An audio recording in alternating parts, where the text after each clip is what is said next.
Good evening. Welcome to the Tuesday, April 2nd, 2024 Planning Commission meeting. For the audience here tonight, the City of Glendora utilizes a hybrid meeting format to allow for participation both in person and virtually. In consideration of others and business conducted here tonight, please silence your phones, electronic devices, and refrain from speaking unless recognized. If you are interested in speaking during the public comment and or public hearing, speaker cards are located in the lobby area to the rear of the chamber. Please fill out a card and submit it to the recording administrator. For those that are participating via Zoom, please select the raise hand icon on or before the choice of public comment and or public hearing. And you will be recognized unmuted. Again, this is a public meeting for Community of Glendora. We appreciate your respect and participation here this evening. I'm going to do a roll call and I'm going to turn it over to our Madam Clerk. Thank you. At this time, I would like to conduct an oral roll call and request that each commissioner respond with present when their name is called. For the record, Commissioner Crimmins is absent. Commissioner Davis? Present. Commissioner Koss? Present. Vice Chair Faber is absent and Chair Norwood? Present. Let the record show 3 members are present. Okay, with that, I'd like to have everyone join me in the Pledge of Allegiance. I pledge allegiance to the flag of the United States of America and to the republic for which it stands, one nation, under God, indivisible, with liberty and justice for all.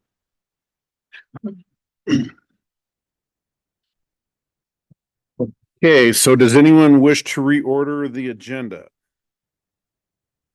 Okay. Seeing none, we'll move on to the next item. At this point, I'm gonna open public comment period. I'm gonna invite members of the public to address the legislative body. Speakers limited to 3 minutes. Speaking once on both on and off agenda items. If you're in attendance, please fill out a speaker card, submit it to the recording administrator before you close the public comment period. Once recognized, speakers should advance to the podium, state your name, subject matter you wish to discuss. If you're participating via Zoom, select the raise hand icon for the public comment period. And once recognized, you'll be unmuted. State your name, subject matter, and what you wish to discuss. So at this time, I'm going to check with our Madam Clerk and check with our audience here tonight if there's anyone that wish to have any public comments at this time. Anybody wanting to wish to speak tonight during public comment? None. And then I don't have anybody on Zoom either. So seeing none, at this time, I'm going to close the public comment period. And I'm going to invite reports from any of our commissioners at this time. I have nothing. I just want to say it's good to see so many people here tonight and seeing people in the community taking part in our meeting. So welcome. Okay, thank you. So, and then now I'm going to invite reports from our Community Development Director, Jeff Kugel. No report tonight. All right, and our Assistant City Attorney, Pam. Thank you. You're welcome. Thank you. So now we're going to move on to our public hearings. That's a recommendation to the City Council on a tentative tract map and development plan review for 46 townhomes on 1201 to 1215 East Arrow Highway in Glendora, California, project number PLN 23-005. The applicant is Abel Halou Homes Inc., property owner Pepper Tree Glen Development LLC. And so we'll just declare this a public hearing is open. I'm going to invite Senior Planner Natalie Espinoza to report at this time. Okay. Natalie will be joining us via I Zoom. just sent her a request to unmute herself real quick. Thank you. Can you hear me? Yes. Okay. Good evening, commissioners. Next slide, please. Next slide. The project site is located at 1201 to 1215 East Arrow Highway, which is west of Valley Center Avenue. The site consists of 4 lots that were previously developed with residential units that have not been in use in over 5 years and agricultural uses that have not been in use in decades. Next slide. The application for this project consists of the following: a tentative tract map to subdivide the land and create 46 residential condos, a development plan review for the project's development plans, and the CEQA notice of exemption. Next slide. The aerial shows the site, including the existing structures. Next slide. This is the proposed site plan consisting of 8 buildings with a total of 46 units and a common open space area at the center of the project to include amenities such as benches, tables, patio covers, and such. Next slide. And this is the proposed landscape plan where you can see where various trees are going to be planted and how at the center it shows the amenities. Next slide.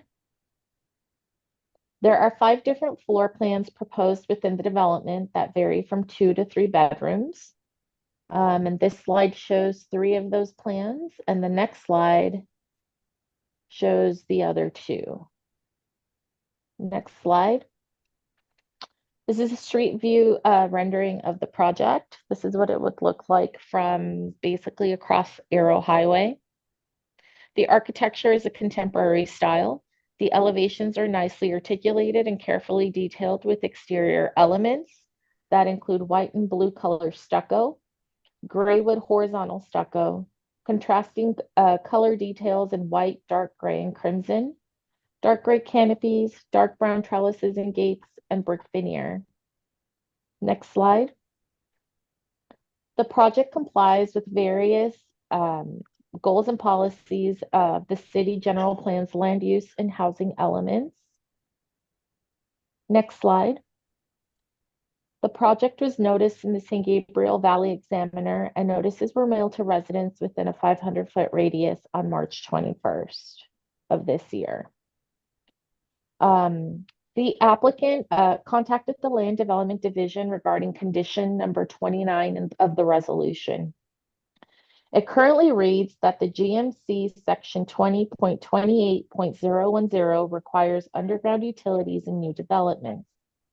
Any existing overhead utilities along the project frontage of the public streets shall be relocated and underground. Coordinate with utility agencies as necessary. Since the right-of-way is the southern border of the city, staff would like that the condition to read GMC section 20.28.010 requires underground utilities in new developments. Coordinate with utility agencies as necessary. So basically it would just be removing the middle sentence. This way, the applicant will have to coordinate with LA County, since that is their jurisdiction, and the appropriate agencies to coordinate accordingly. Staff recommends that the Planning Commission recommend to the City Council and consider the and for approval of the 46-unit condo development. And I'm available, and I believe that the applicant is there and they're available for any questions. Thank you, Natalie. I'd like to invite our applicant, John Abell and JB Abell from Abell Helu Homes, Inc. to present. They have 10 minutes. Hello, my name's John Abell. I'm a principal of Abell Helu Homes. We're located in Covina. And first of all, I'd like to say I've been a resident of San Gabriel Valley in West Covina and Covina since about 1955. So I'm pretty familiar with the area, although we haven't really done any development in Glendora. I'm here with my design team. Our civil engineer, Sam Akbarpour, and our architectural designer, Steve Ide, and our architect, Fred Diaz. So if you have any questions for them, they're here to try to help answer them. We've done, over the last year and a half or so, we've done a lot of modifications to the plan to try to make it meet this Arrow Highway corridor requirements. And we've consulted with the planning staff, and I think we've come up with a good plan under the current zoning and in the spirit of the Arrow Highway corridor plan. But if you have any questions, I'm here to answer them, and so is my design team. Thank you. Thank you. With that, we're going to invite members of the public to give testimony. Speakers limited to 3 minutes, speaking only on this agenda item. If you're in attendance, please fill out a speaker card and submit it to the recording administrator before the close of the public comment period. Once recognized, speakers should advance to the podium, state your name, subject matter you wish to discuss. If you're participating via Zoom, select the raise hand icon in Zoom before the close of public comment period. Once recognized, you'll be unmuted, state your name and subject matter you wish to discuss. So at this time, I'd like to invite any members in our audience who wish to speak on this particular agenda item in this public comment period. Okay. Have you filled out a card? Okay, go ahead and come up and state your name. I ask you that you do fill out a card prior to after you speak. Okay, state your name, and you don't have to give your address, just where you live. Steve Thomas, I'm on the board of your neighbor, Glendora Garden 4. And I'm happy to hear that we're going to have owners next to us and not renters. And my perception is owners take greater care of their property than renters. Just a perception. And as a neighbor. Can you speak into the microphone, please? Right. As a neighbor, okay, I'd like to coordinate your construction so that if we do have some elderly people in our association, and I'd like to know more about your construction hours. If we have a comment or a complaint, who do we talk to? If you want to get a hold of somebody, who do you talk to? So. Okay, you please address us, and then they'll come up and answer your questions a little Thanks. later. Okay. Did you miss anything? No, I think we got it. What was your name again? Stephen Thomas. I'm on the board of Glendora Garden 4, HOA. Okay, Mr. Thomas, I appreciate it. Are you done? I am. Okay. Again, fill out a card for us. You can get in the, Here's right- oh, here, let me- she'll help you get one.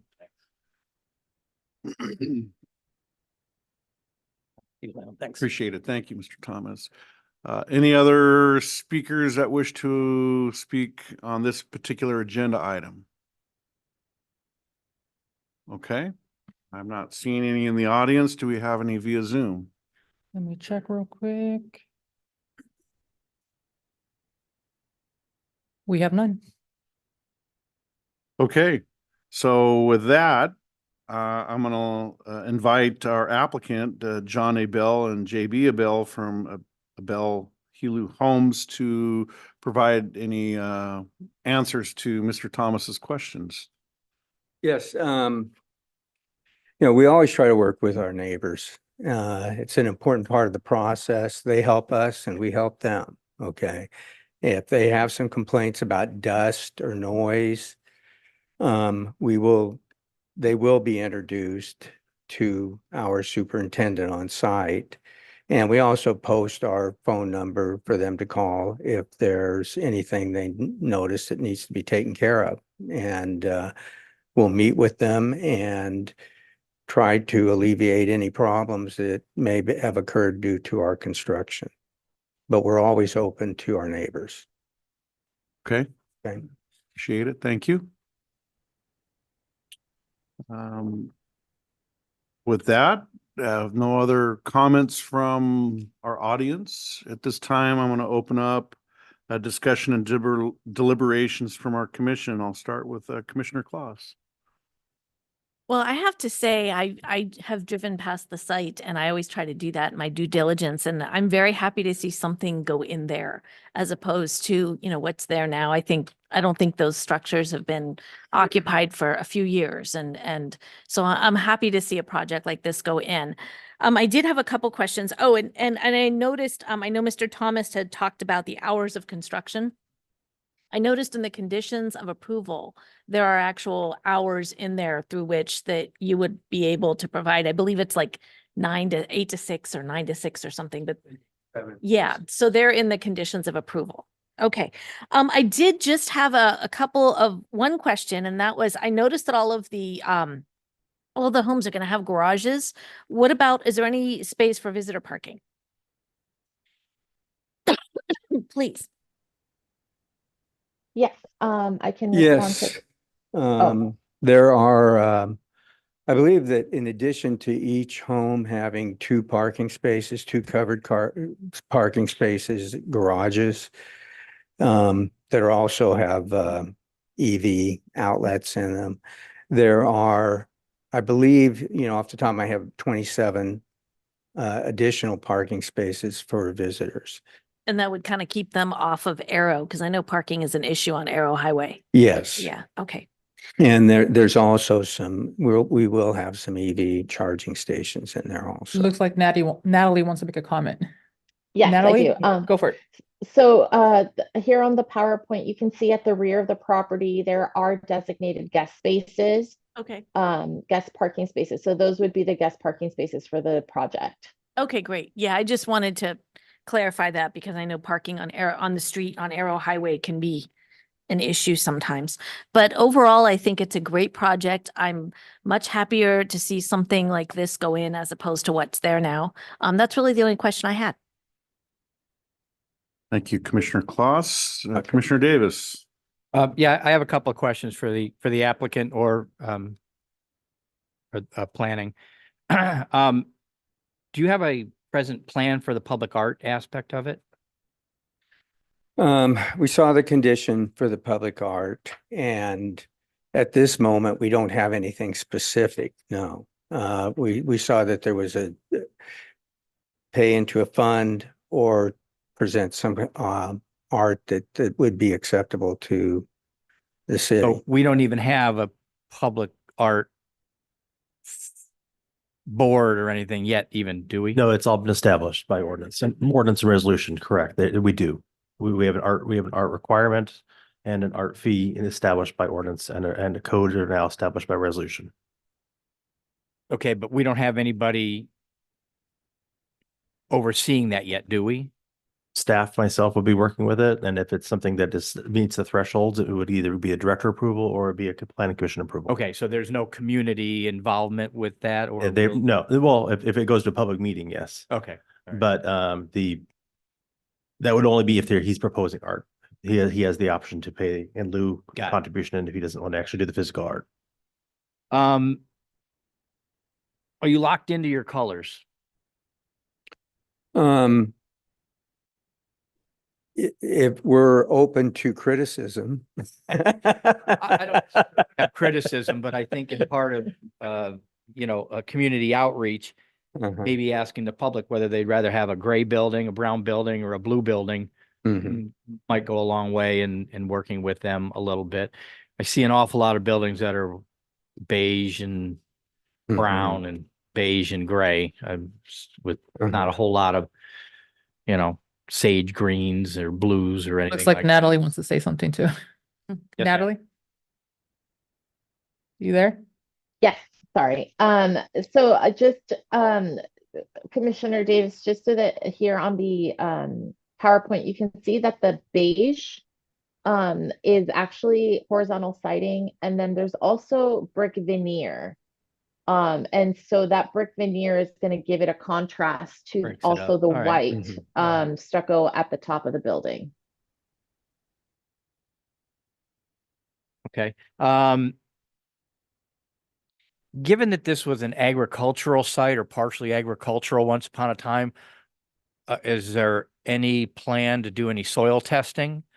I know when they did the nursery up here, they had to do a lot of soil testing because of DDT and DDE, which lasts in the soil forever if undisturbed, and then it becomes a problem once it's disturbed. Yeah, we've already done and testing for chemicals, in a phase 1 survey that we did and it didn't show that there were any that approached any detrimental levels. I didn't see it. Was that soil test, were results of that in our package anywhere? Okay, probably why I didn't see it. No, we typically don't include that information in the packets. Actually, Mhm. staff doesn't usually receive the phase 1s for the project. Okay. And then my last question is, when you said EV, is that for the common area parking or just for the residents themselves? It's I mean, EV charging. EV charging would be in the open spaces that are for, some of them I think will be open also to, Visitors. most of them are for visitors, I think, but some will be, but they will have it for visitors as well as, and every resident has one in their garage. Oh, that's nice. Okay, that's all I have. Thank you. Okay. Thank you, Commissioner Davis. I have no questions. I reiterate that I think this will be a good project and I think it's better than what's sitting there now. So I'm looking forward to seeing it. Timeline before you guys. Well, timeline, once it's approved by the planning commission, and then I guess it goes to the city council next. And once the tentative map is approved, then, our engineers are already starting on the final engineering drawings. And we'll get started as soon as we have approved plans. Okay. Okay, with that, I'm in favor of the project. Commissioner Davis has another question. One more question. In terms of solar, are these solar ready? If somebody wanted to put solar up here, can they? Or is it already in the project? Well, there is a plan that shows where the solar panels can go. Okay. And they will definitely be at least solar ready, if not including solar panels. Beautiful. Okay. Thank you. Okay. Okay, any other questions or comments from the commissioner? Thank you. Okay, I thank you. appreciate it. And again, thank you, Natalie. With that, the planning commission recommend that the city council consider the following related to public file number PLN 230015, adopt a categorical exemption pursuant to California Environment Quality Act for the project and adopt a city council resolution entitled "A Resolution of the City Council of the City of Glendora, California, approving tentative tract map number 83901 for subdivision of land to create 46 residential condominium units and development plan review for the construction of the townhomes on certain property located at 1201-1215 East Arrow Highway, Glendora, California. Project file number PLN 23-0015. And again, the applicant is Abel Helu Homes, Inc. Property owner is Pepper Tree Glen Development, LLC. And then for the record, we want to close the public hearing, excuse me. Yes. Okay. And with that, we will be. We also closed. need us to update that as amended by Natalie with regards to that one condition, And the one condition was, the restating of the one condition number 19. And all of. 29. 29. Too, correct? okay, so does the applicant agree to condition the amended condition 29?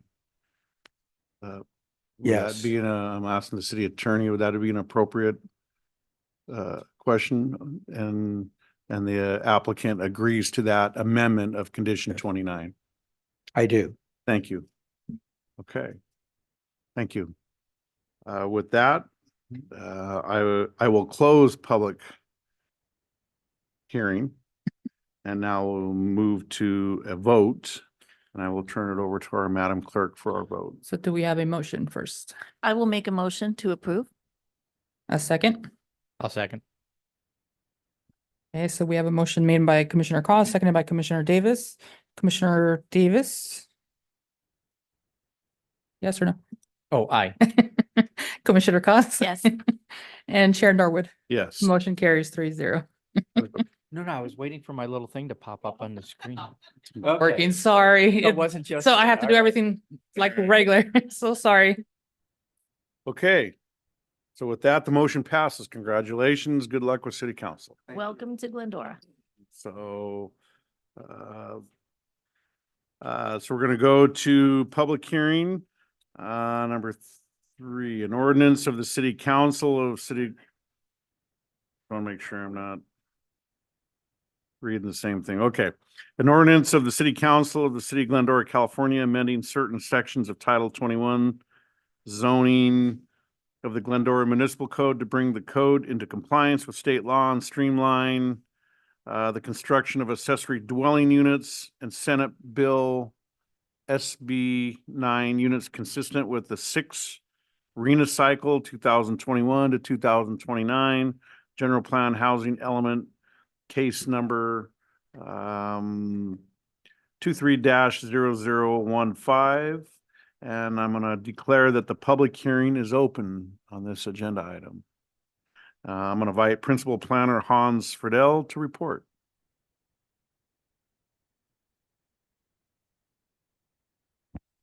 Right, good evening, commissioners.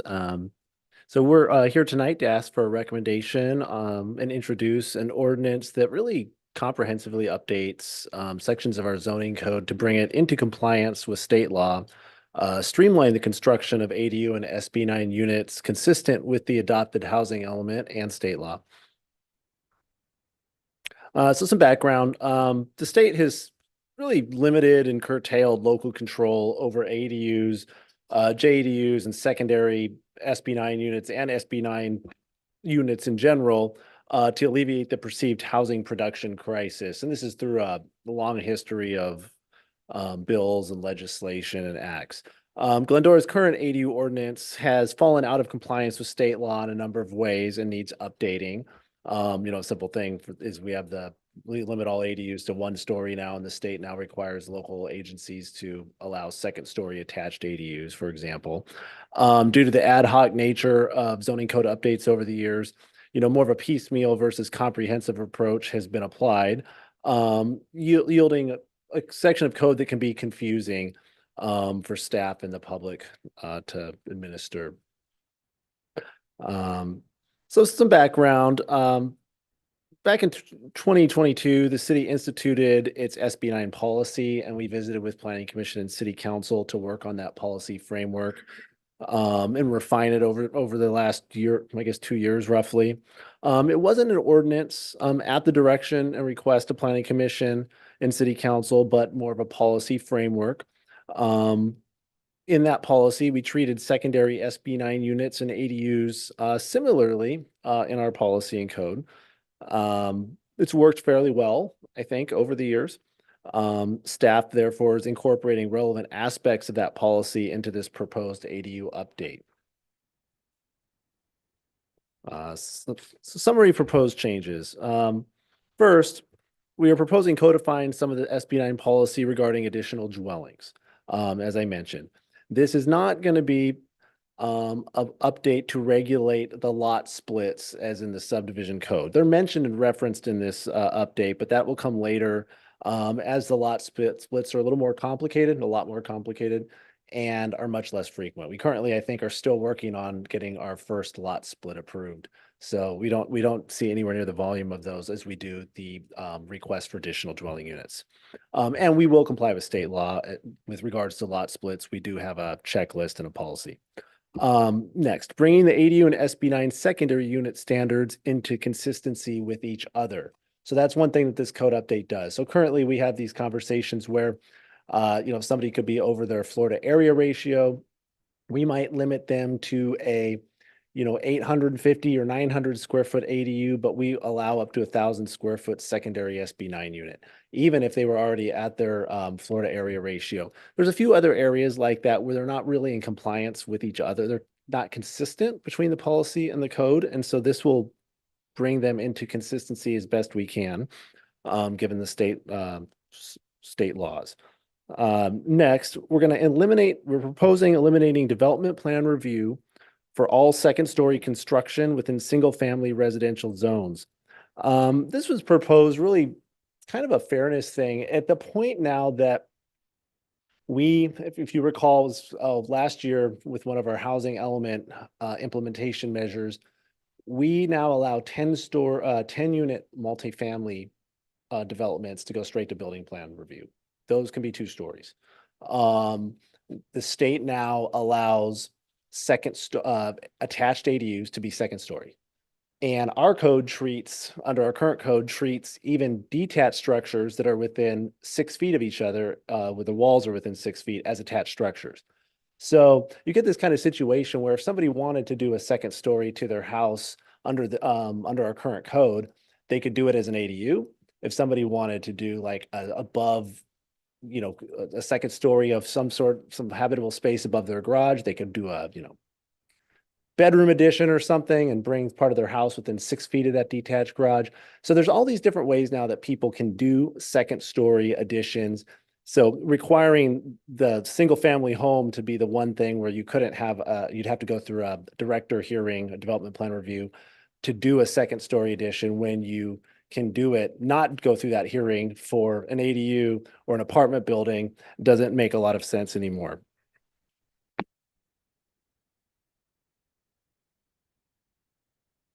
All right, summary of changes continued here. So one of the proposals is to that effect, instituting a 25-foot height limit for all ADUs, regardless of single or 2 stories. So just one flat height limit. We would limit them to 2 stories. I included this picture in here, and I think this is kind of funny, but we had been doing some research on meeting minutes, and I think I've told this anecdote before. We were pulling meeting minutes of the Glendora Planning Commission going back into it was the 60s or 70s. I think it was the late 60s. And there was concern then about off-street parking and where cars would go, just as there is today. So that, if there's one sort of constant theme in planning over the, last 4, 5, 6 decades or so, it's been sort of the concern over automobiles. And so it's here's our when you first drive and hit the city limit sign, welcome to Glendora. I'm from the Valentine, capital of the world, is my hometown.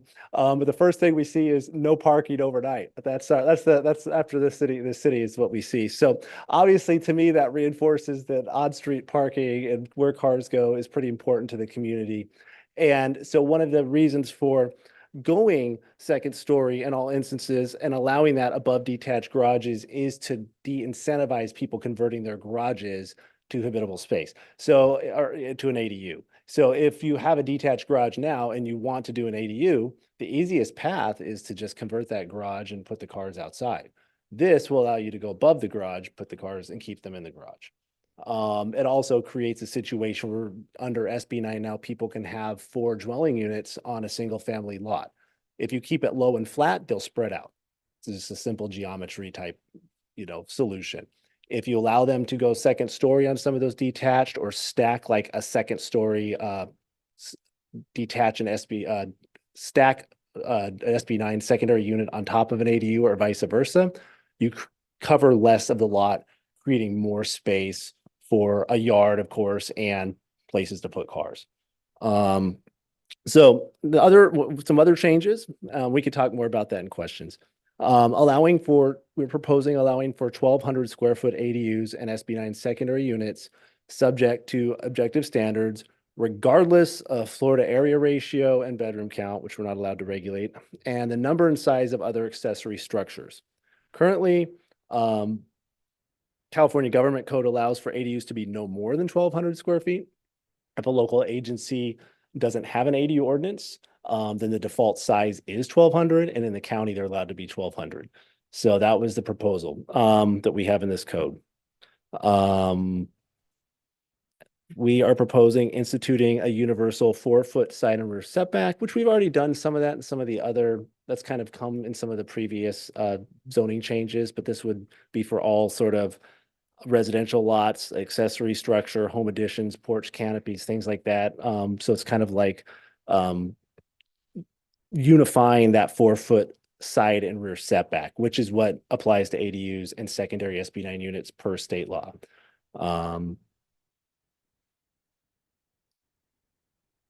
And I think I've got some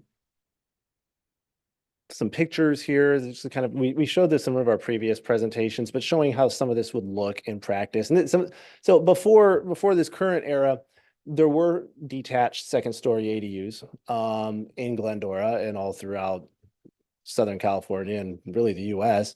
Here's an example in Glendora, and I've hid the address here, but this is from before. And you can see in the back of this house is, before our current zoning code, there's an ADU built above that garage. Here's one just down the street. You can see it if you walk outside. And it's an ADU unit above two garages. Again, these are older units, but if somebody had that detached garage now under our current code, if it were detached, we wouldn't allow them to put that ADU on top of it. So what they would do is convert the garage to the ADU. That's what will happen. And that happens all the time. Here's another one in Glendora. Here's a detached, again, prior to the current zoning code, ADU located behind the single family house, down the driveway there. You can kind of see it. And again, they have preserved that garage door. So they have, looks like a car in the driveway and ostensibly could have a car in the garage. Here's another one on our street, just down the street here behind the city offices. And this is a carriage house. And this is a good example of something that you could see with two-story detached ADUs. Again, the state is requiring us to allow and approve two-story attached ADUs right now. And we're proposing complying with that, but also allowing for the detached ones as well. Here's just some other examples of two-story ADUs or secondary SB9 units. The one on the left, again, is a garage conversion, kind of a loft style, I think is what that would be called. The one on the right is not a garage, but it is a smaller two-story unit that could fit in a backyard or side yard. This is an example of what's called a stacked unit, a little bit more modern design or architecture. So this would be the example where under that sort of 25-foot height envelope, somebody could have a SB9 secondary unit with an ADU on top of it, or vice versa. It doesn't really matter which one's on top of which. The standards for them are about the same in terms of size. And here's another example of a stacked unit. Again, pretty much a small house, two-story house. Bottom could be the SB9 unit, top could be an ADU. Or if this were in the backyard of a duplex, they could both be classified as ADUs. So with that, staff recommends approval of the categorical exemption and the ordinance amending the Glendora Municipal Code to be in compliance with state law and streamline ADUs and SB9 secondary units. And I'll be happy to answer questions after the hearing. Thank you, Hans. Excuse me. So I'm going to invite members of the public to give testimony at this time. Speakers are limited to 3 minutes and speaking only on this particular agenda item. So if you're in attendance, please fill out a speaker card and submit it to the recording administrator. Again, you can find them up here at the podium or back in the lobby. And if you choose to speak, once recognized, speakers should advance to the podium, state your name, the subject matter you wish to discuss. So with that, are there any members of our audience that wish to speak on this particular agenda item? And we don't have any cards at this time. Doesn't look like anybody, and we have nobody on Zoom. Okay. So with that, we do not have any members of our audience that are interested in speaking this time. And we also have no other Zoom participants that are interested in speaking at this time. So at this time, I'm going to turn over our discussion and deliberations from the commission. I'll start with Commissioner Davis. Thanks for the presentation, Hans. Couple of things. First of all, for the audience, RHNA, that's RHNA, stands for Regional Housing Needs Assessment. And for those lay people, that's what the state sends down to the cities. That's your housing. That's the quota that you have to abide by. You don't have to build it, but you have to make accommodations for it to be built over some period of time. So that's what the state mandates cities abide by. So when we say RHNA cycle, that's the time frame that it takes to embellish all that stuff and get it worked into all of our codes. Hans, you mentioned, you said something, attached two-story ADU. During some of the slides, I'm a little confused on that. Take one of these garages, for instance. Yeah, go back Maybe- one more. maybe like that one? Go back one more. Yeah, like that one there. Sure. Now, they could convert the top and the bottom, correct? And that would be two ADUs? Well, What happens if they've got something like this now? there's not going to be a ton of these in Glendora, but if they had this example now and let's say the top is an ADU, which is an existing ADU, Right. and they wanted to convert it to be stacked on top of a secondary SB9 unit, then they could do that. There's some implications with that. So the building code's a little more relaxed on accessory dwelling units than it is for SB9 units in terms of like they have to meet the full code of a house. Also, as you'll recall, on SB9 units, we can require a parking space per unit. So that's a little, in this case, let's say that this exact example, and I don't even know where the house is for this one. I just look down the alley. So I think the house is like behind it. But in this case, they do have a parking space. It looks like where the basketball hoop is. But if they were to fill in the bottom and make it a secondary SB9 unit, bring it up to code, et cetera, then they would have to show us two parking spaces, one for the SB9 unit and one for the house. So Okay. in this, they may have that, looks like they probably do, where the Ford Tribute or whatever that is, SUV is parked. And then there's no problem with an attached two-story ADU to an existing structure, but you said it has to be within 6 feet? Yeah, so that's another example. So I don't have a picture of just a detached garage, but I guess I could use this one house down the street as kind of example. So that carriage house in the back, that's not the best example because it's pretty far. I'll use a different one because that's too far away to be a good illustration. This is probably a better example. Okay, so if you'll imagine that garage behind the house doesn't have a second story loft ADU on top of it. So just imagine there's a ton of detached garages like that in Glendora. So currently under state law, if the ADU is attached to the house, we determine it's attached. So the easiest way is for it to physically be attached to the house. Then they can go to straight to building permit and go to 2 stories anyway. We can't do anything about that. It has to meet building code, design standards, et cetera.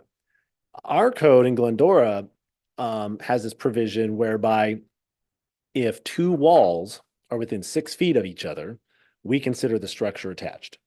So in this case, let's say it's 15 feet from the garage. And it looks like it's probably about there, 15 feet from the garage. If that person wanted to do that second story addition on top of the garage anyway, they would have to somehow bring the house within 6 feet of the garage. And people can do that. They can, they could just do a home addition or a solar room or something on the back. Yeah. Solarium room or something. And once they get within 6 feet, they can do this anyway. So it's one of those, like these long counter conversations where it's, if you do this, then you could do that. So. Thanks. Do me a favor, go back one more slide. Back like probably not that side. No, maybe go forward. There you go. No, I'm looking for the one that's across the street over here. Oh, that one right there. Yeah. See, for me right now, and this is just a personal preference, the ADU in the back, I would rather see a peak over that window there rather than a straight line. Like a kind of like a gable, like a dormer kind of a shape or something. Yeah, of some kind matched. It may not have been possible. Not all things are possible, but from a design standards, the things where I start having some angst is when things just don't match design. They just put it up there, they put a block up there and away they went because that's the easiest thing to do and the cheapest thing to do. If we have to live with ADU, well, as we begin to live with ADUs and second stories and SB9s, I think we have to pay special attention to the design and how it matches the neighborhood, the existing house and the surrounding areas. Not that we don't do that now, but I'm just reiterating and trying to reinforce that I think that would go a long way with citizens in the neighborhood going, at least it looks like the house. So noted, and I think that's And this isn't a bad design. I'm not saying it is, but for me, I just said, okay, can I put a gable like it matches the front of the house? you like a little more Almost like an design. extension of the house at that point. Sure. So that's a good observation, and a couple of things on that. So currently, until our objective design standards are further along and adopted, they will cover all development types, single family, ADUs, commercial, mixed use, whatever, but they'll definitely cover ADUs and secondary SP9 units. They will then have design standards for those type of developments. I don't know if it's going to be, I don't think, I don't know that we're talking, it has to match the house exactly, but they're Yeah, going to that's have a their little down own, in the weeds. because sometimes you don't want to match the house. They'll have their own, this is a good looking house, but not all houses are. So they'll have their own set of standards. Until they're adopted, though, what will then apply is what we apply now is that the ADUs and secondary SB9 units have to match the architecture of the existing house. This one was done before our current zoning code. That standard was in there, or those provisions were in there because we wouldn't have allowed this under our previous code. So things like the roof being a little bit different style, the windows look like, from the picture, from what I can see from here, the window frame and is a little bit different. So those are things, the colors match, but we could require more detail or something to match or look more like that, the architecture of that house. Okay, so along that line, and then I'm done, is could we as planning commissioners, if this came to us, this house right here when designed, could we put a condition of approval? Maybe this is for our attorney. Can we put a condition on there to gable the front of that as a design condition? Is that something we have the authority to do? Well, If we all agreed on it. like the house itself were to come before planning commission? No, the back unit. Well, that wouldn't come before planning commission. They go straight to building permit. So there would be no circumstance where we're not allowed by state law to do that. So these kind of units couldn't come to planning, couldn't be subject to a discretionary hearing of any sort, via director or city council, planning commission. All right. But I will add to that, though, it's good to keep thinking about those things, because when the objective design standards come before planning commission, that'll be a time to look at those standards for ADUs, for how that's where the planning commission can weigh in on all houses and all ADUs and all SB9 units. Say, hey, I want to see these kind of details with windows, or I want to make sure that, if there's no exterior stairwells or ways or whatever, or they face inward, or that's the time to sort of, we don't want people looking down in other yards, so we're going to have opaque walls on that side. That's the time to have those conversations. There would be about a year period where we're just going to make things match. That's kind of the best we can do and offer advice. How far out is that? We're working on an updated project schedule or calendar for the objective design standards. And Jeff and I were just looking at it this week, and we're targeting something like, I want to be cautious here, but probably around late next spring, next summer to get those done. So about a year-ish from now. And you'll see them before then. That's like the final hearings to adopt them. They'll come here through like workshops and stuff like that. Okay, thank you. That's all I have. Thank you, Commissioner Davis. Commissioner Koss. Thank you. First of all, for the audience, I just want to let you know, these are things that we've been talking about for quite some time. So us as the planning and our staff have been working on this for months. So this is not, we've had in-depth conversations about many of these things. So this is kind of just finalizing. Couple questions I had. We talked about the 1,200 square foot for ADUs. Isn't our current code 1,000 square feet? So we would be then erasing it to match the state, correct? That's correct. The current code is, well, it's kind of complicated. It is up to 1,000 square feet. That is like the hard limit we have. Nothing can be bigger than that.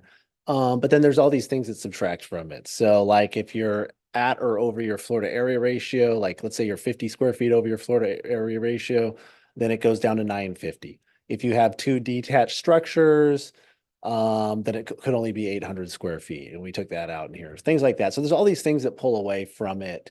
This takes that maximum and makes it 1,200. And it basically says, and it's kind of difficult for customers and staff when, there's like, maybe there's a little storage unit in the backyard, there's a detached garage, and you've got to do all these complicated Florida area calculations, and we're down, oh, you can only do 875 square feet, or you can demolish this thing, or your garage is 450 square feet, so you could demolish 50 square feet of it, and now you can have your 1,000 square foot ADU.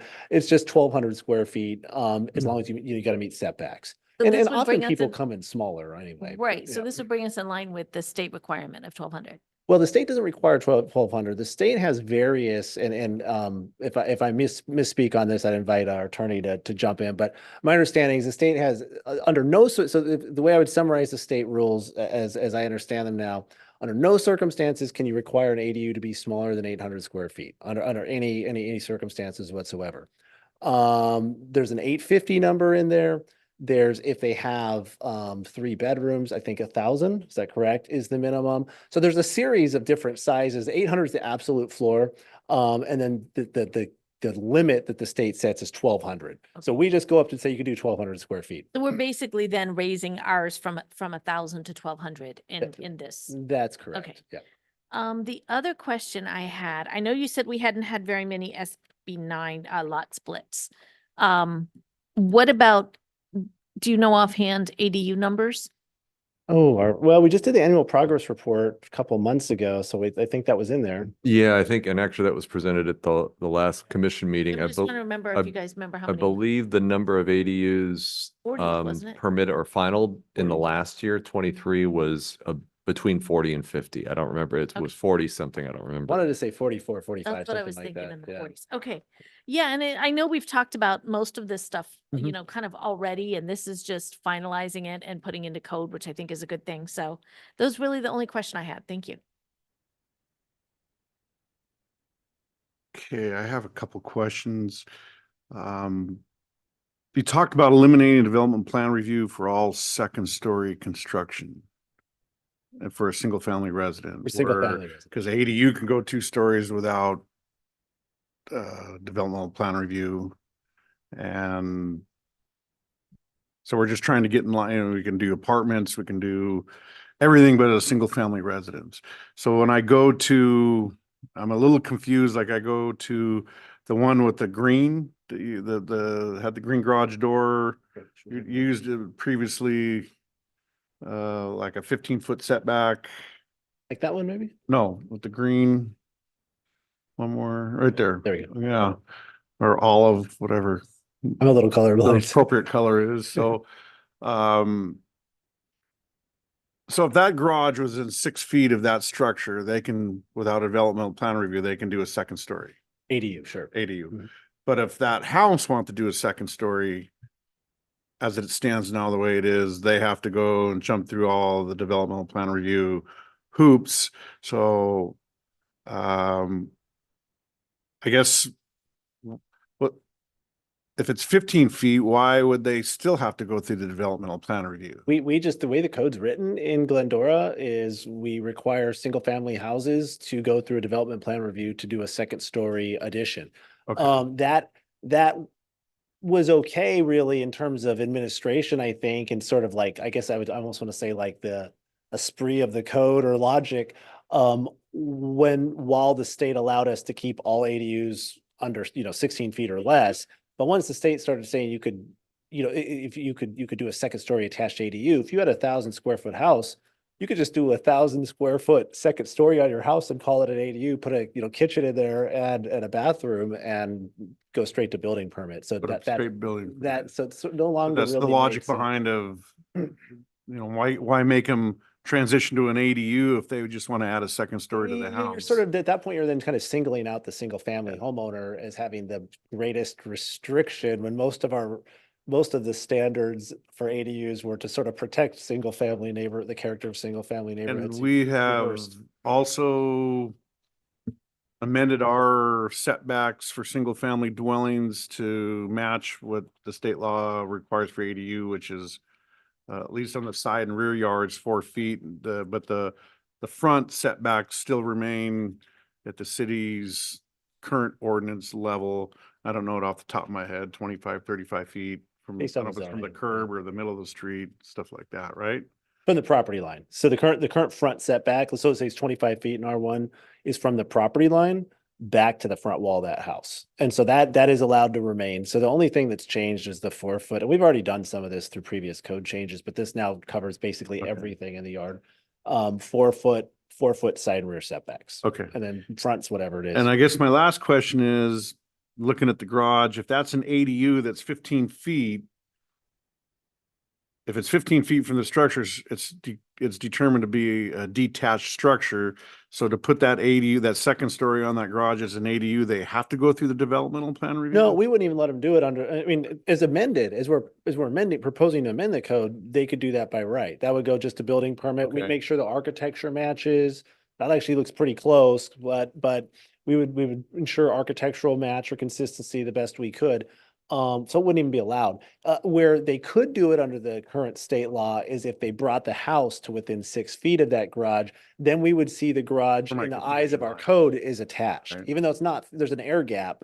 Of the 15 feet, it's not even allowed by the state. Yeah, I made a number up saying, hey, it's that garage looks like it's 15 feet back. But if you brought that house in the front to within 6 feet of that garage, or if Right. it was within 6 feet of the garage, it may be, then they could do the second story So, thing anyway. There's always ways to work around to get what you're looking for. Yeah, and you know, that's the kind of thing that somebody from the front street is not even gonna see anyway. Right. You wouldn't know if we can't tell if that room, it looks like there's a room that goes kind of around the side with a bunch Yeah, of like windows. a like a sunroom or something. like that, solarium, yeah. sunroom or something.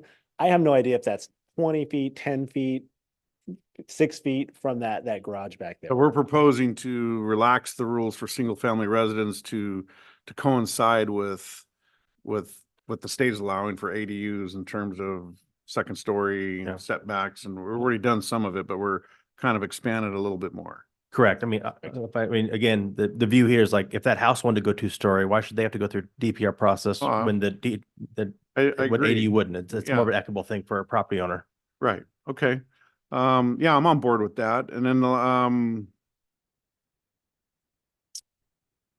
I will mention one thing to that point too, is that just for the commission's, for their benefit, that home addition. So let's say somebody does want to just do a second story straight to building permit, double their house or whatever. There's still, the home additions aren't protected under the state law in the way that ADUs and SB9 units are. So they're still subject to the floor area ratio. Okay. So, a lot of our, so it's a real small lot. There's some places are concerned about those giant houses on little tiny, the kind of scrape and pop thing that happens in beach towns and stuff like that. The Florida area ratios will still apply to contain the primary house. okay. So let's go back to the floor area ratio. What is our floor area ratio, the percentage wise? 75. It's 0.35. It's 35%. 35%. 35% of the lot size. Yes, Outside of hill zones, those hillside stuff's a little different, but but except for hillside. Yeah, everything Hillside's else is different, but 35. everybody else, it's 35% for. area ratio. 35% of the lot size. So like in this here, and I'm sorry, I'm harping on a little bit, but so the ADU is not part of the floor area ratio. They can add a 1,200 square foot ADU and take it almost up to 50% of the lot size, let's They say. could go, yeah, they could, there's no containing, there's no regulating the ADU size with the Florida area But ratio. the residential single family dwelling still will be set at 35%. That's correct. And so what happens is if they, Yeah, what comes first? that's kind of a cart and a horse. Yeah, so that's an interesting thing. And those conversations happen. So, for example, so there's a couple of things here I'll mention.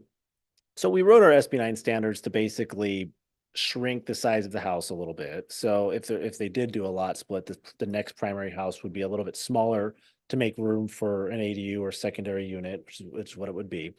If somebody built a 1,200, let's say it's a 10,000 square foot lot and they have a, I don't know, a 3,000 square foot house. Most houses aren't that big here, but let's say they had a 3,000 square foot house. And then they built a 1,200 or whatever, 1,000 square foot ADU for the sake of math. And they're now over their Florida area ratio. We would then not allow them to enlarge the primary house Okay. because they've already got the ADU there. Now, if they propose them at the same time, it could be a little tricky, that sort of thing. But yeah, basically the Florida area ratio still contains the primary residence. But if they were gonna wanna enhance their primary residence, they only had a 5% floor area ratio to play with, as opposed to building the ADU where you could exceed it by 5, 6, 7, 10%. Sure. Yeah, yeah. And that includes just adding a second story and whatever the city requires for a kitchen to have. Does the ADU, would that second story also, well, they probably have restroom facilities up there. The second anyway. story, if they wanted to invoke it, invoke the ADU law and do a second story addition under the ADU law, they would have to have all the stuff that an ADU has to have. So it'd have to have, really it's like a kitchen with a food prep area, bathroom, those sorts of things, a separate entrance. That's another thing. Okay. Okay. That clears it up a little bit. Looks like Commissioner Davis has another question. A couple quick ones. Define for me a wall, if that were closer, 6 feet, does it have to be a conditioned space wall? And I know conditioned space isn't really what I want to use. Is it a habitable space wall? It can't be just a block wall near a patio. No, I mean, the way we've applied it, and Mark, feel free to jump in if when I was They reviewing. can't it- throw a fence up there. and No, it call wasn't a fe- it 6 has to be feet. something integral to the architecture. It has to be part of the house. Got So it. it's Got it's it. a wall to some of the gross floor area of the house, that kind of thing. It can't be just like a fence they put between them or something like that. Yeah. Right. It's for fire. Now, also, we have a, I thought it was a floor area ratio, but that's lot area. Doesn't the first floor have to be 75% of the second floor? Or the, Yeah, you're sec- thinking of the first to set, there is another ratio where the second story of a house, the main house can't exceed 75% of the ground floor area of the house. Okay, does that apply if they wanted to put an ADU on top of there? So that's a good question. And because a couple of things with that one, and that's a little bit to unpack there. So if they want to do a straight to building permit for just a second story to their house, that 75% thing would apply. Is invoked. If let's say it's let's do the mental math here at night. If let's say they have just to make it easy under the current code, if they have a 800 square foot house, a small bungalow house, and they want to just double it and do an 800 square foot ADU above it, then we couldn't apply that because the state doesn't allow us to have any, that 800 square feet preempts any other provision we have in our That's code. because of the 800. Yeah. So that's exactly right. So, Well, let's say it was 900 and they wanted to double it. if the house were 900, then whatever 75% of that, as long as it'd probably be 800 square feet thereabouts. 90 times, I can't do that in my head, but. No, okay, yeah, whatever the 600 numbers and work out to. 700. I guess where I'm going with that is they Yeah. can't exceed that 75, even if it is an ADU, or they can. Let's say it was 1,000 square feet. Let's say it was 1,200 square foot house and they wanted to double their house and make that an ADU up there. Yeah. Could they put 1,200 square feet on top of 1,200 square feet? No, I think that that 75% regulation is enforceable where it wouldn't prohibit the construction of at least an 800 square foot ADU.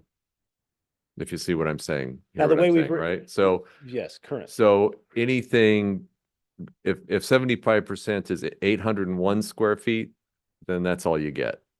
But let's say, if 75% was 600 square feet, well, we can't enforce that. We would have to allow 800 square Okay, feet if that's what alright, they wanted. okay. So 800 is the key number. there. 800, yeah. Yeah, now that's the current code. Under this proposed code, and we wrote it such that it allows a 1,200 square foot ADU no matter what. And That's that's for- the way it's written. Right, you're excluded from any floor area ratio for up to a 1,200 square foot ADU.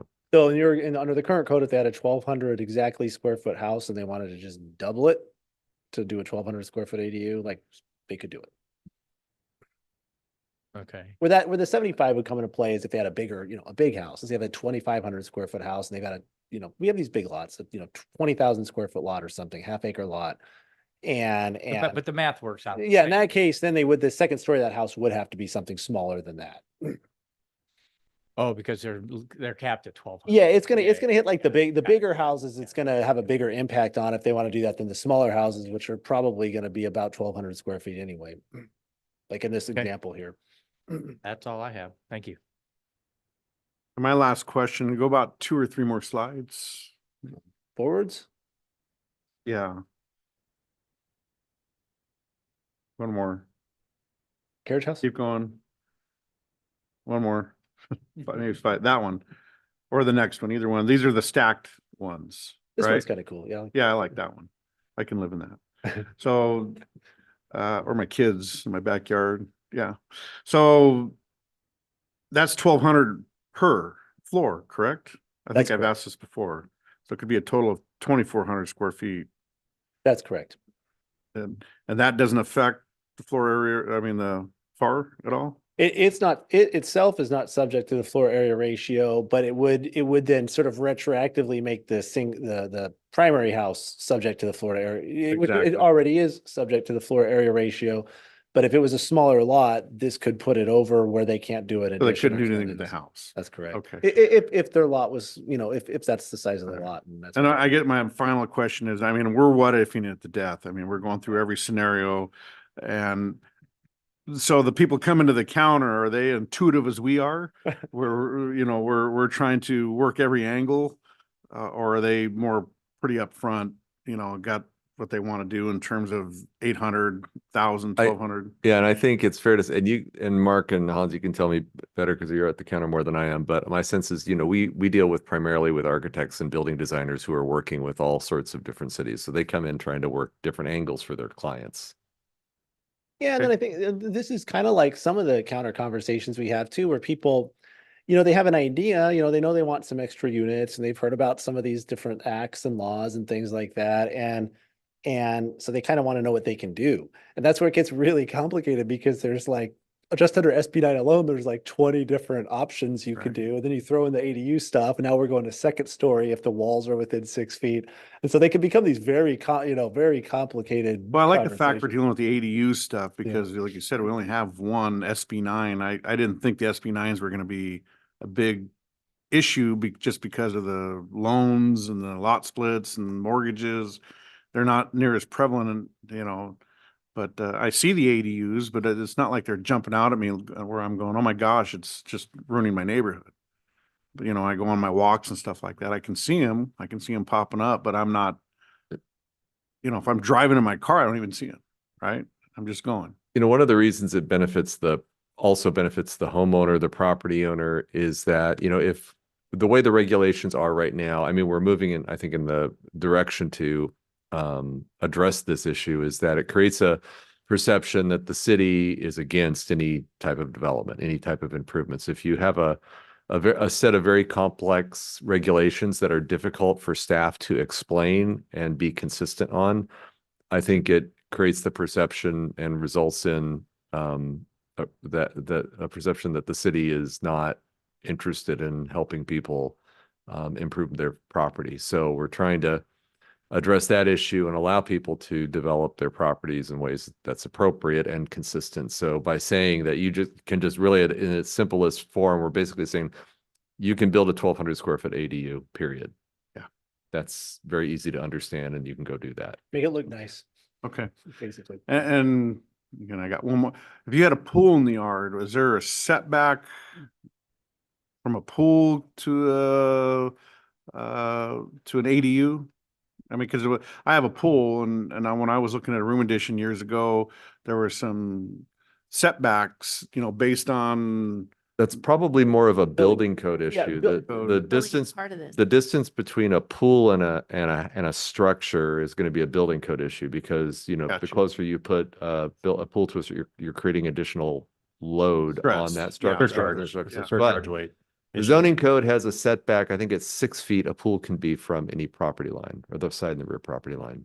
Okay. Yeah, so Yeah. that the building, because these will go to building permit, and they do anyway, Right. whatever the people are doing, we might not have that setback in our, something that we're looking at, but the building division will be reviewing for building code, and these ADUs, SB9 units, whatever, home additions, all have to meet building code. So they'll say, hey, there's a pool and this is too close. And that actually came up on one I reviewed a couple of years ago.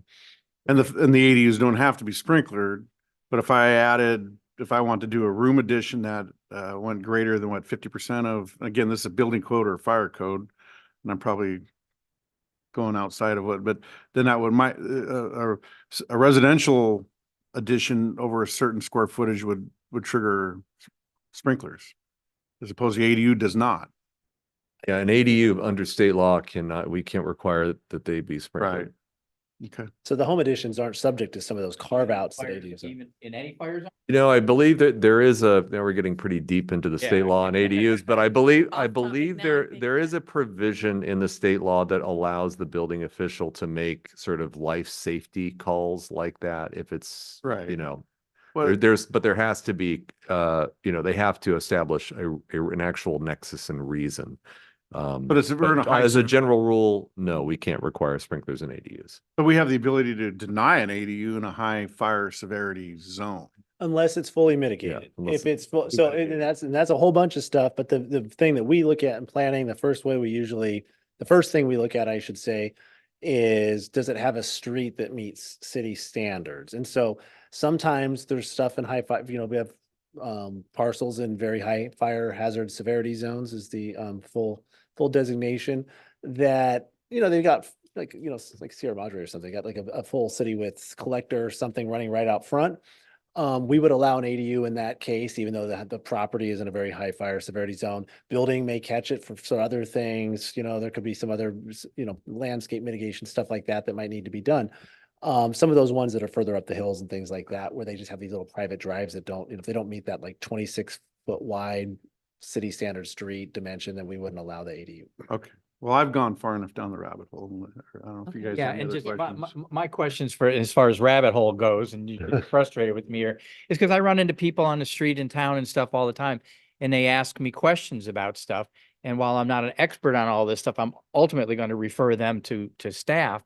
At least I have some knowledge, working knowledge of this, and that I've discussed it and things come back. So that's why I get a little deep in the weeds sometimes. That's all. Okay, unless the other comments or No, I'm good. questions? Okay, so, thank you, Hans, staff.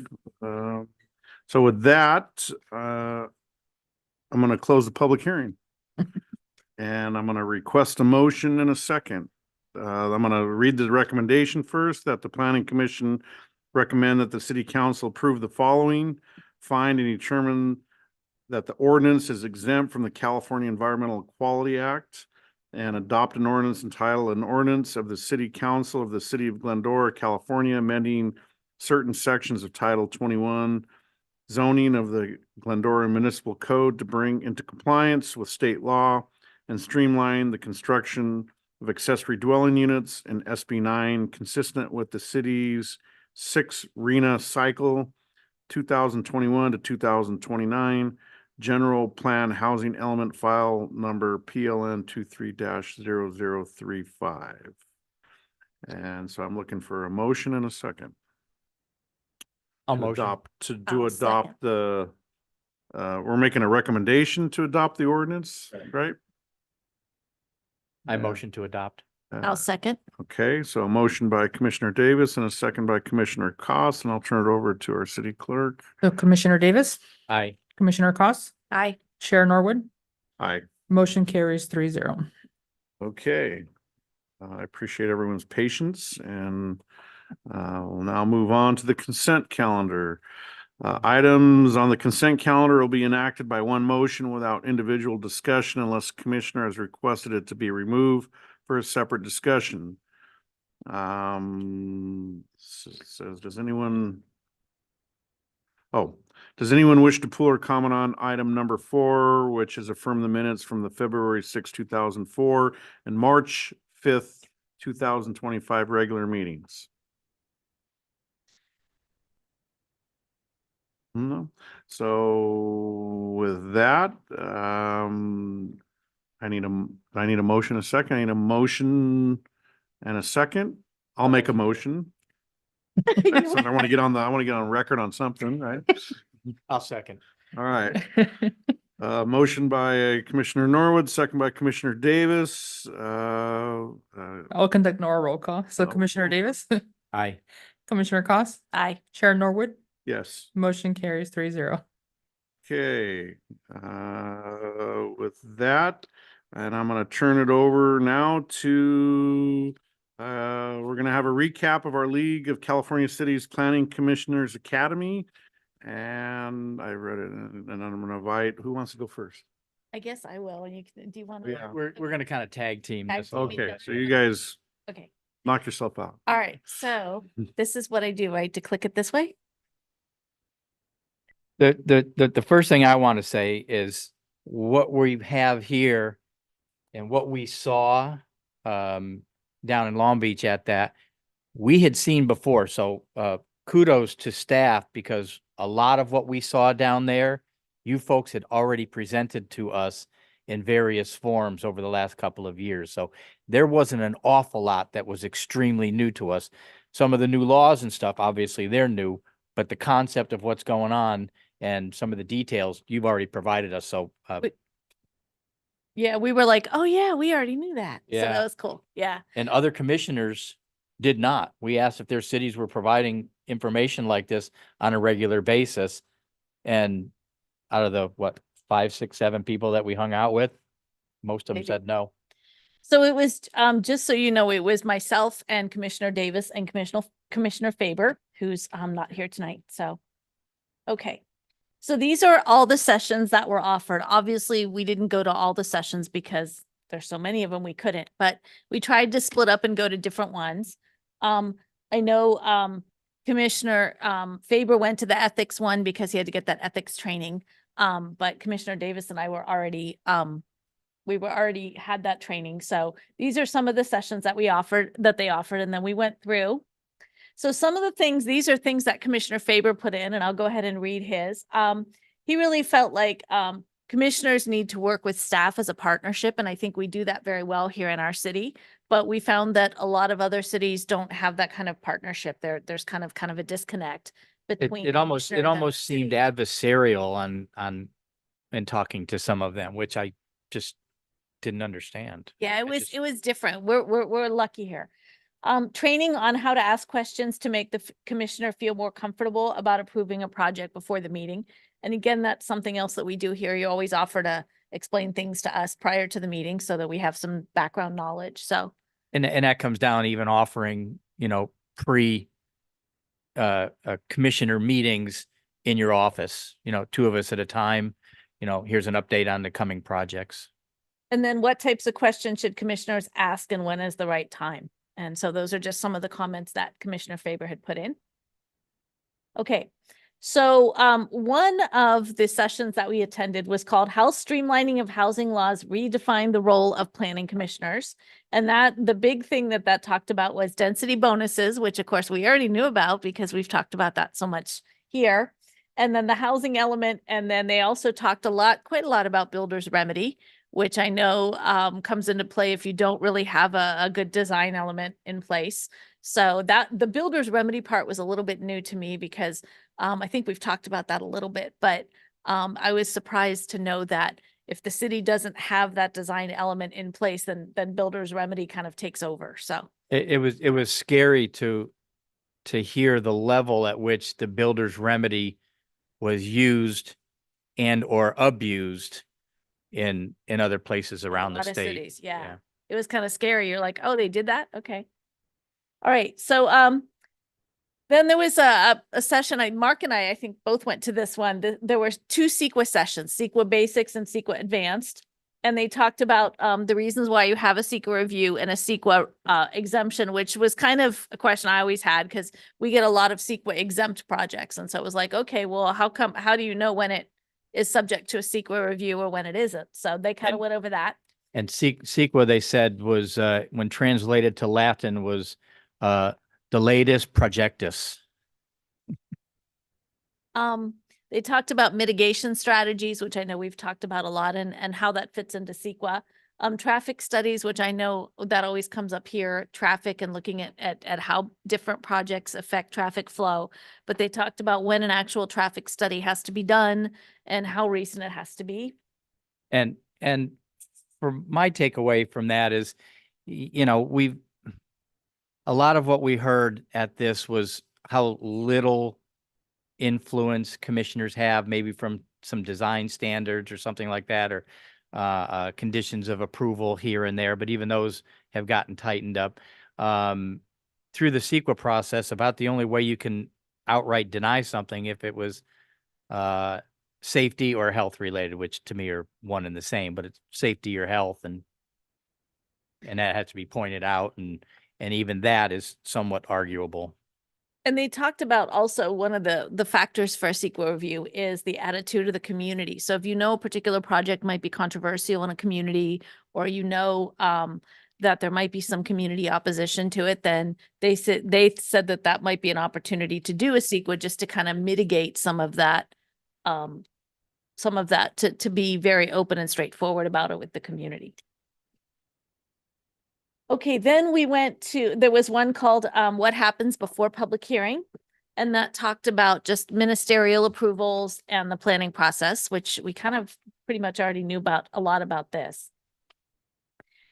And then there was one, the quite lively session. That's the one that got a little bit lively. Applying objective standards to comply with state law and retain local control. And as we know, a lot of local control has been taken away and with some of the state mandates. So how we can comply with state law, but also how to have our objective standards. Talked about how zoning and design standards have to be objective. They can't be subjective. And we talked about that rule that, you know, something fit into the atmosphere of the community. And they said you can't really use that too much anymore because that's not considered really objective. So, and then they went through really a plethora of state laws, most of which we've already reviewed, but I think the next one is the slides, right? Mark took a lot of pictures of the slides, so. Well, I did. Want to go back or do you want me to go? No, you can go forward. That's fine. But this one, this is some of the bills. They were telling us that there were about 2,200 bills introduced last year.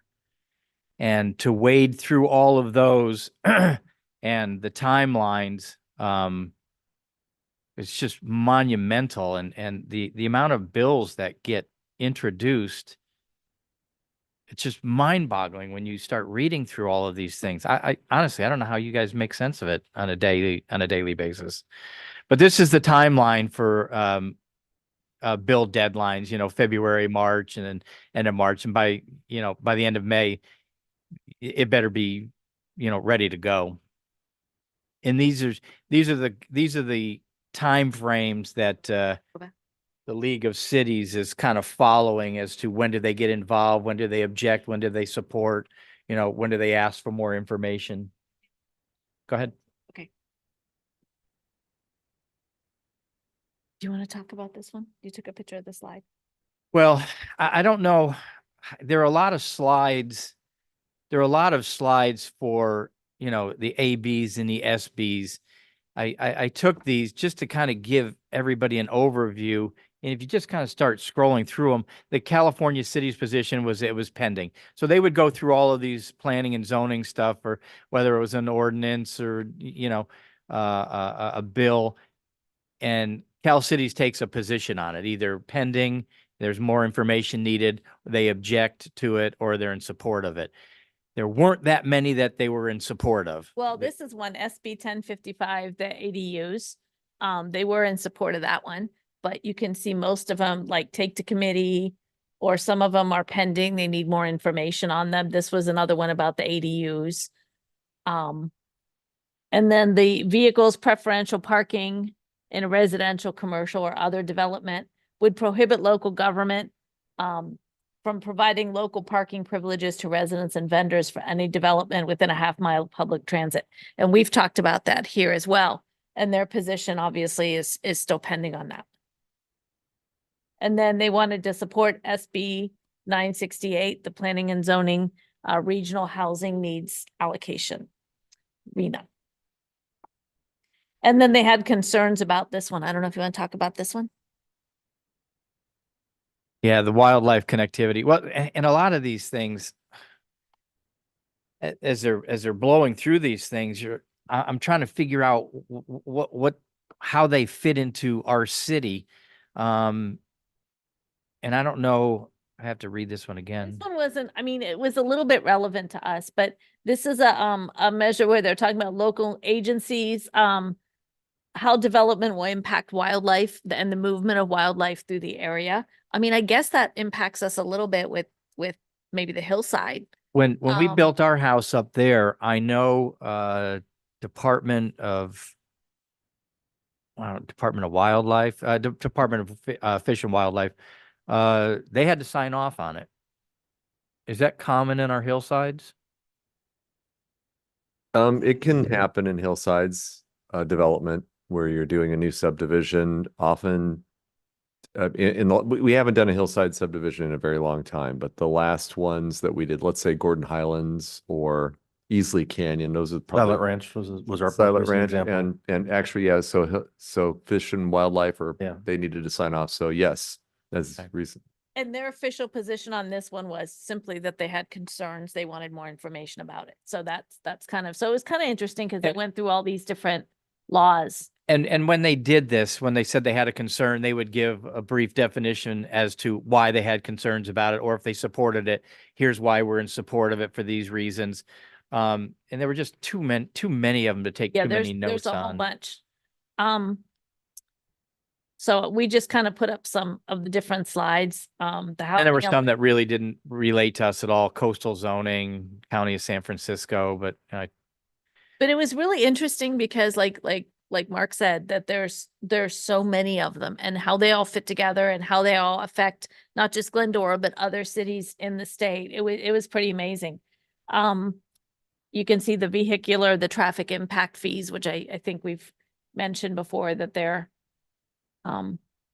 pending. So there were a lot of different bills that they went over and just kind of went over those. So that was kind of a summary of, I thought it was good that we went, like Commissioner Davis said, there was nothing that it was like, we never heard it before because we've covered it here, but other it than was- some it of was these more in-depth. bills Right. and the verbiage and understanding how they work and how they would pertain and how they would be implemented at our level. Honestly, I think for new commissioners, it was awesome. It was awesome for us too, just to talk with other people. And it But was good. again, my hat's off to you folks. You've prepped us well, honestly. And it was good to get a lot more in-depth, like CEQA. I feel like I understand CEQA a lot better now than I did. So that was very good. So it was, I found it very beneficial. And I know, in speaking with Commissioner Faber, he did as well. And that's it for us. Any questions? Unless there's any questions. So now we get to ask you questions, right? That's the. I'm glad that Go the back to commission. all the ADU slides. Yeah, now. I'm glad that the commissioners were able to take advantage of this opportunity. The Planning Commissioners Academy comes to the Southern California area every other year or every few years. Sometimes there's several years in between, but I think it's good for the commissioners to go and take advantage of that, give themselves a refresher, learn some new things, meet other commissioners in other cities to see how other communities do things, bring back, enhance it improves your skills as commissioners. You might bring back new things that we might look at in Glendora. So I'm glad that the commissioners got good use out of going to this. And we did meet other commissioners from other cities. Some down here in Southern California and some, Northern California. That was really interesting too, to compare what issues were going on in our city. Northern versus California theirs. seems to have a little bit different mentality than Southern California.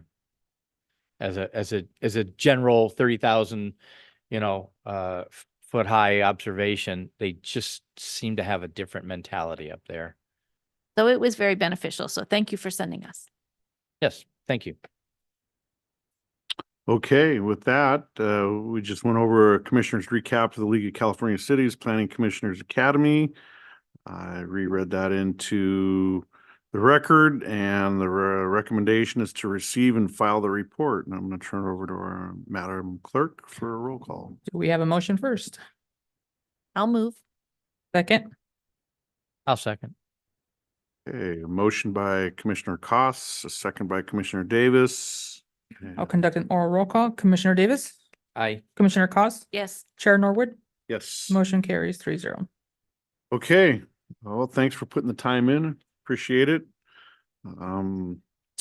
With that, we're gonna go to new business, consideration of a time extension for an approved development plan review to construct a new medical office building, applicant property owner OSCA Hang at LLC, location at 210 South Grand Avenue. And I'm gonna invite the city planner, Mark Canahan, to report. Good evening. Before you tonight is the request for a time extension on a previously approved development plan review to construct a three-story, basically 21,000 square foot medical office building located at 210 South Grand, which is set to expire on April 26th. The file number for the previously approved project was PLN 170039. In June of 2021, the Planning Commission recommended to the City Council to approve the project and its related application requests with some additional comments and items for council consideration.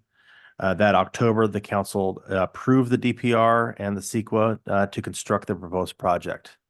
With that, it had a time extension of 30 months, and 30 months from the approval date is this coming April 26th.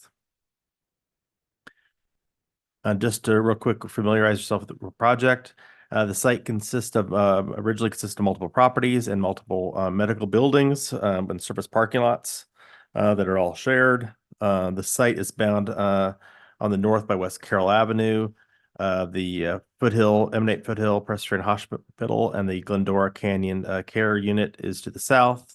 The railroad is to the east, and Grand Avenue is to the west. This is the street view of where the building would go. Again, it's a three-story building, and it would roughly go where that one white car is, and it would go basically from that kind of that little stick of a palm tree to the big pine tree in between. The existing is the kind of some existing plans. I'll just to refresh your memory on. The new medical building is kind of on the southern part of this project site where it says 210 South Grand there, proposed building. And again, this is what was originally approved. It's the modern contemporary design building there. Just gonna remind yourself of it.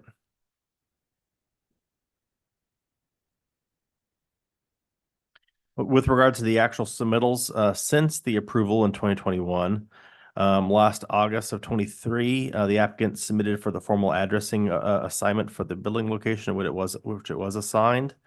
In January, the applicant submitted their transportation demand management plan, which was a council additional condition that was added on at the meeting. That has been reviewed and is still under review.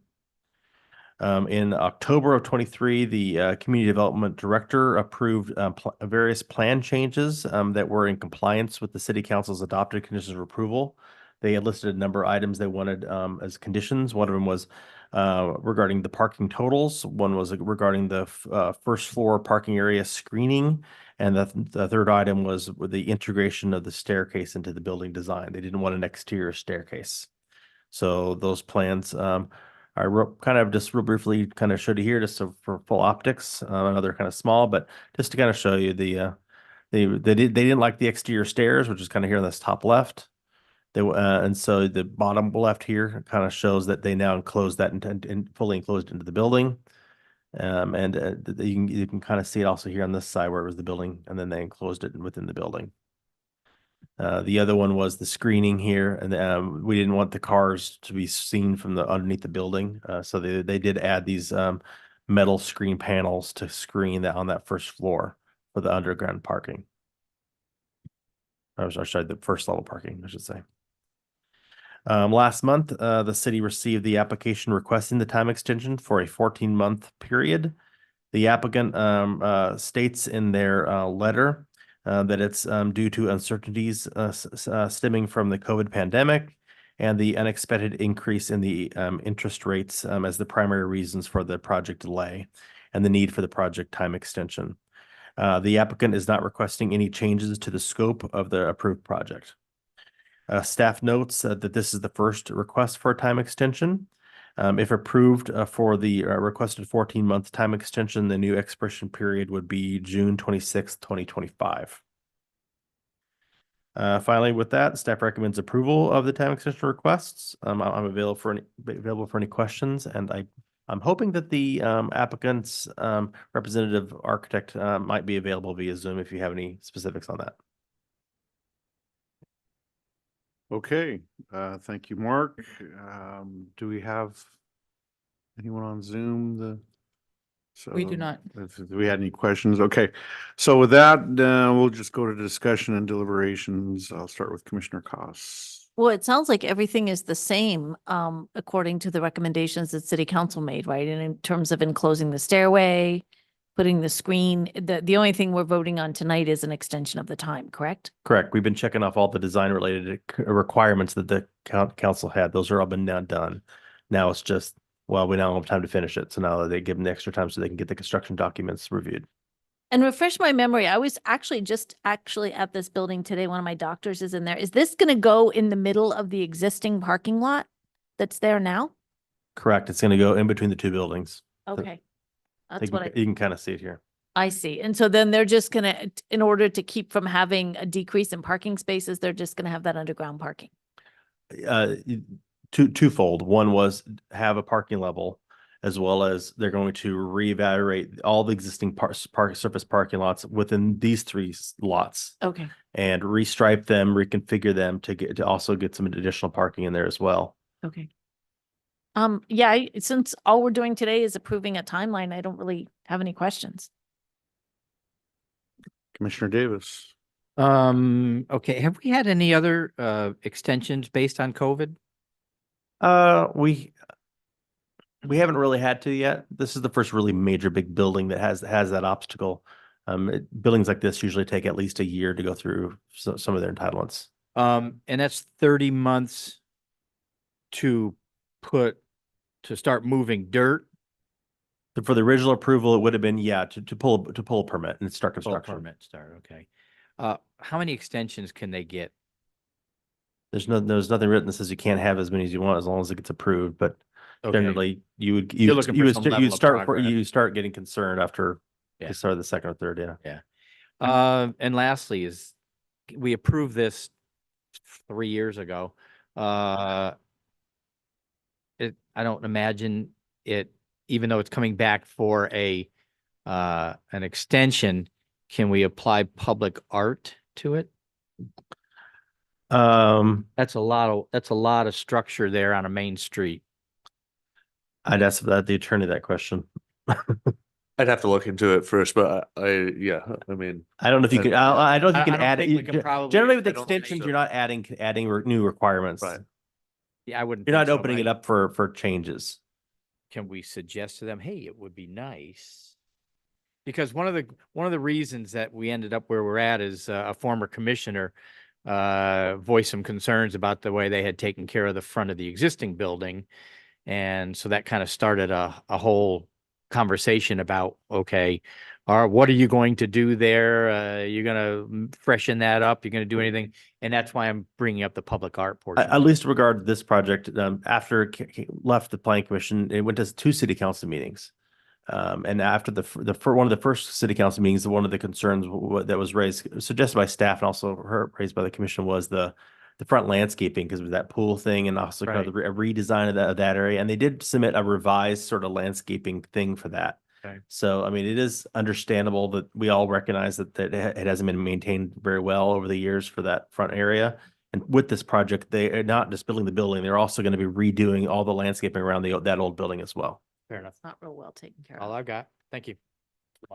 Okay, and my only question is when we first approved the recommendation to go to council, since then the council's adopted, we talked about the art component. Are they subject to new ordinances or are they live in the ordinances back when it was all approved by? I think the way they were applying it council? is for new ones coming through that are being adopted would apply. So Those that have not- already had their entitlements locked in, Gotcha. it's kind of unfair to So open on the those up. extension, we don't go back and say, oh, by the way, this has changed, so now you got to do this. No, that's typically not well received or really kind of, No, it Fair. makes sense to me. No, I just was curious. That was Right. more of one of those questions that Mark would usually ask. Right. Just because I'm curious. okay. But, okay.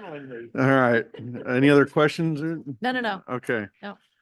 All right. With that, I'm going to read a recommendation, adopt a planning commission resolution PC 2024-05 entitled a resolution of the planning commission of the City of Glendora, California, approving a 14-month time extension for the development plan review to allow the construction of a new medical office building on certain property located at 210 South Grand Avenue in Glendora, California.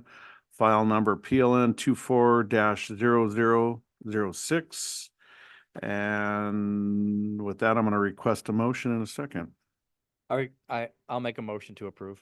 I will second. Okay, Commissioner Davis makes a motion, Commissioner Koss makes the second, and I'll turn it over to our Madam Clerk for an oral roll call. Thank you. So Commissioner Davis, Aye. Commissioner Cost, Yes. Chair Norwood, Yes. motion carries 3-0. Okay, we're down to closing comments by any of our commissioners. The wine walk was spectacular. Had a great time. Awesome. Thank you. And any closing comments by our staff, our city attorney? None? Seeing none? Then with that, we're going to adjourn the Planning Commission of April 2nd, 2024 at 8:41 PM.